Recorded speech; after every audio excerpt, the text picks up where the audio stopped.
Saudara, kalau kita periksa perjanjian lama, bukan cuma satu nubuatan tentang Yesus yang terkait dengan apa yang saya bahas, tapi juga ada nubuatan yang lain.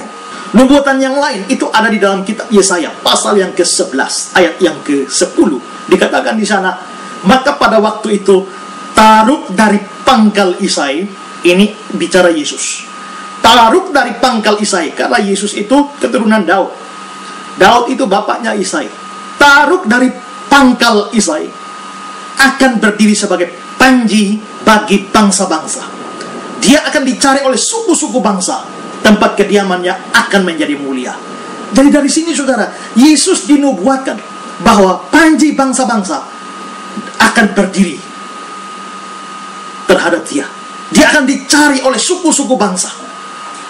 Dari sini kita bisa melihat bahwa bahkan dalam perjanjian lama pun nubuatan-nubuatan itu sudah menyatakan bahwa jikalau Mesias itu datang, jikalau Kristus itu datang, Yesus itu datang, maka bangsa-bangsa akan sujud menyembah dia. Bagaimana mungkin lalu disimpulkan bahwa Yesus hanya datang untuk orang Israel saja?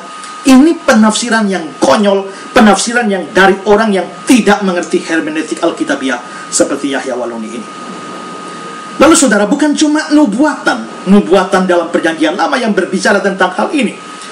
Ada juga kata-kata atau ajaran Yesus bahwa dia memang datang untuk bangsa-bangsa yang lain. Di dalam Injil Yohanes pasal 10 ayat yang ke-16, Yesus berkata, ada lagi padaku domba-domba lain yang bukan dari kandang ini. Domba-domba itu harus kutuntun juga, dan mereka akan mendengarkan suaraku, dan mereka akan menjadi satu kawanan dengan satu gembala. Nah, di sini konteksnya Yesus bicara bahwa dia adalah gembala yang baik. Dia bicara untuk orang-orang Yahudi, orang-orang Israel. Karena itu dia berkata, ada lagi padaku. Mereka yang percaya dia sebut sebagai domba. Yang tidak percaya itu bukan domba, tapi kambing. Nah, lalu ayat yang ke-16, ada lagi padaku domba-domba lain yang bukan dari kandang ini. Kandang ini itu menunjuk pada apa? Kandang ini itu menunjuk kepada orang Yahudi atau bangsa Israel. Nah, kalau ada domba lain yang bukan dari kandang ini, itu jelas menunjukkan ada domba yang lain yang berasal dari luar Israel atau dari bangsa-bangsa non-Israel, bangsa non-Yahudi, bangsa-bangsa yang lain. Jadi jelas Yesus sendiri mengatakan ada domba lain dari bangsa-bangsa yang lain. Lalu bagaimana Yahya Waloni mengatakan Yesus datang hanya untuk orang Israel saja? Lalu saudara, masih dari Injil Yohanes, di dalam Yohanes pasal 11 ayat 51 dan ayat yang ke-52. Di sana ayat ini berbunyi, hal itu dikatakannya bukan dari dirinya sendiri, tapi sebagai imam besar pada tahun itu, dia bernubuat bahwa Yesus akan mati untuk bangsa itu. Bangsa itu, jelas ini menunjuk pada bangsa Israel. Yesus akan mati untuk bangsa itu. Tapi ayat yang ke-52 mengatakan, dan bukan untuk bangsa itu saja, tapi juga untuk mengumpulkan dan mempersatukan anak-anak Allah yang tercerai-berai. Kata-kata dan bukan untuk bangsa itu saja, itu sudah menunjukkan bahwa anak-anak Allah yang tercerai-berai itu berasal dari luar bangsa Israel, dari bangsa-bangsa yang lain. Dari sini jelas bahwa Yesus datang bukan hanya dikhususkan bagi orang Yahudi saja atau bangsa Israel saja, tapi juga bangsa-bangsa yang lain.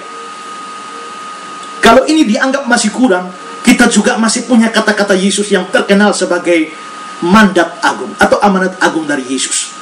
Dalam Matius 28 ayat 19 yang terkenal itu dikatakan, karena itu, ini kata-kata Yesus, karena itu pergilah, jadikanlah semua bangsa muridku, baptislah mereka dalam nama Bapa, Anak, dan Roh Kudus. Jadikanlah semua bangsa muridku. Jikalau Yesus hanya datang untuk orang Israel, mengapa dia memerintahkan murid-muridnya untuk menjadikan semua bangsa menjadi muridnya? Di dalam versi Injil Lukas 24 ayat 47 dikatakan di sana, dan lagi dalam namanya berita tentang pertobatan dan pengampunan dosa harus diberitakan kepada bangsa-bangsa mulai dari Yerusalem.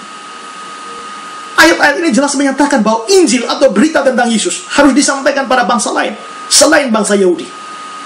Bahkan dalam Matius 28 ayat 19 itu perintah langsung dari Yesus. Masih kurang lagi, Saya bisa tambahkan lagi. Yang keempat adalah adanya pernyataan dari murid langsung dari Yesus. Dalam hal ini adalah Petrus. Di dalam suratnya, Petrus menulis dalam 1 Petrus pasal yang kedua ayat yang ke-9 dan 10. Dikatakan, tetapi kamulah bangsa yang terpilih. Ini dia bicara bukan untuk orang Yahudi. Kamulah bangsa yang terpilih, imamat yang rajani, bangsa yang kudus, umat kepunyaan Allah sendiri, supaya kamu memberitakan perbuatan-perbuatan besar dari Dia yang telah memanggil kamu keluar dari kegelapan kepada terangnya yang ajaib. Lalu ayat yang ke-10, kamu yang dahulu bukan umat Allah. Ini bukan orang Israel. Kamu yang dahulu bukan umat Allah, tapi yang sekarang telah menjadi umatnya. Yang dahulu tidak dikasihani, tapi yang sekarang beroleh belas kasihan. Dari sini jelas bahwa yang menjadi umat Allah bukan hanya orang Yahudi yang percaya, tapi juga orang-orang yang beriman kepada Yesus dari bangsa-bangsa yang lain. Ini dinyatakan lewat kalimat, kamu yang dahulu bukan umat Allah. Karena bukan orang Israel. Tapi dengan iman kepada Yesus, maka orang-orang dari berbagai-bagai bangsa itu lalu menjadi umat dari Allah karena iman kepada Yesus. Jadi dari 4 fakta ini atau 4 kelompok ayat ini, saya sudah menunjukkan bahwa Yesus datang itu bukan hanya untuk orang Israel, tapi Dia datang untuk segala bangsa. Nah, kalau begitu bagaimana dengan ayat yang diangkat oleh Yahya Waloni, di mana Yesus sendiri yang berkata bahwa aku datang hanya untuk domba-domba yang hilang dari umat Israel? Apakah ayat itu, kata-kata Yesus itu bertentangan dengan semua yang sudah saya sampaikan? Sama sekali tidak, saudara. Orang Kristen juga percaya bahwa Yesus mula-mula datang secara khusus untuk orang Yahudi. Perhatikan kalimat saya. Yesus mula-mula atau pertama kali secara khusus datang untuk orang Yahudi. Mengapa? Karena memang janji tentang kedatangan Dia itu secara khusus diberikan untuk orang Yahudi, bukan kepada bangsa-bangsa yang lain. Bangsa Roma tidak mendapatkan nubuatan, bangsa Yunani tidak mendapatkan nubuatan, orang Indonesia, orang Cina, orang India tidak mendapatkan janji secara khusus tentang kedatangan Yesus. Tapi yang diberikan janji itu adalah orang-orang Yahudi atau orang-orang Israel. Bahkan Yesus yang dijanjikan itu adalah orang Yahudi. Makanya dalam Wahyu 5 ayat 5 tadi kita sudah lihat bahwa Yesus itu disebut singa dari Yehuda. Berarti Dia dari keturunan Yehuda. Juga Ibrani pasal 7 ayat 14, Tuhan kita berasal dari suku Yehuda. Di dalam Roma 9 ayat 5 dikatakan mereka ini menunjuk pada orang-orang Yahudi. Mereka adalah keturunan bapa-bapa leluhur yang menurunkan Mesias dalam keadaannya sebagai manusia. Jadi memang saudara, Yesus datang pertama kali itu terkait dengan orang Yahudi. Dia sendiri orang Yahudi. Janji tentang kedatangannya diberikan kepada nabi-nabi itu di dalam nabi-nabinya orang Israel. Dan karena itu wajar kalau untuk sementara waktu Dia menahan diri atau Dia menahan murid-muridnya untuk memberitakan tentang dirinya kepada bangsa-bangsa lain. Tapi saudara, setelah dirasa waktunya sudah tepat, terutama setelah misi penebusannya, yakni dengan mati di kayu salib dan bangkit dari antara orang mati, itu sudah selesai, dan Dia mau kembali ke surga. Dia memerintahkan agar semua bangsa dijadikan muridnya. Itulah perintah Dia kepada rasul-rasulnya. Bahkan saudara, sebelum Yesus mati dan bangkit pun, Dia sendiri sudah berurusan dengan bangsa lain, yakni dengan perempuan Samaria di dalam Yohanes pasal 4. Sehingga kalau saudara membaca dalam Yohanes pasal 4, lalu terlihat bahwa ada banyak orang Samaria yang menjadi percaya kepada Dia. Orang-orang Samaria ini bukan orang Israel, tapi Yesus berurusan dengan mereka, dan banyak di antara mereka yang percaya kepada Yesus. Jadi terlihat bahwa apa yang diucapkan Yesus dalam Matius pasal yang ke-15 yang dikutip oleh Yahya Waloni itu tidak berarti mutlak bahwa Dia memang datang hanya untuk orang Yahudi saja dan tidak datang untuk bangsa-bangsa yang lain.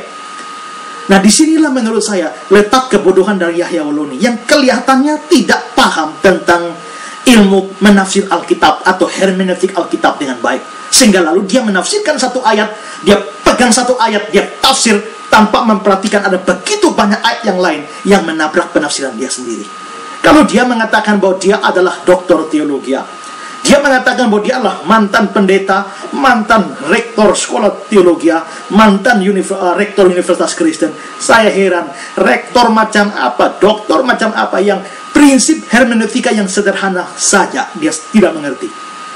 Apa yang saya jelaskan pada saudara ini adalah pelajaran mata kuliah hermeneutik itu didapatkan orang rata-rata pada semester 1 atau semester 2 kalau orang sekolah teologi. Tapi kalau Yahya Waloni sampai jadi doktor tapi bodoh di dalam penafsiran Alkitab, terus terang saya ragukan sekali bahwa orang ini memang doktor teologi atau memang seperti yang dia katakan rektor teologi dan sebagainya. Kalau memang dia betul-betul rektor, menyedihkan sekali sekolah teologi itu punya rektor yang bahkan menafsir Alkitab saja tidak becus, tapi omongannya besar, sok taunya luar biasa, tapi dia tidak sadar bodohnya juga luar biasa. Ini prinsip pertama di dalam menafsir Alkitab. Jangan menafsirkan satu ayat bertentangan dengan ayat yang lain.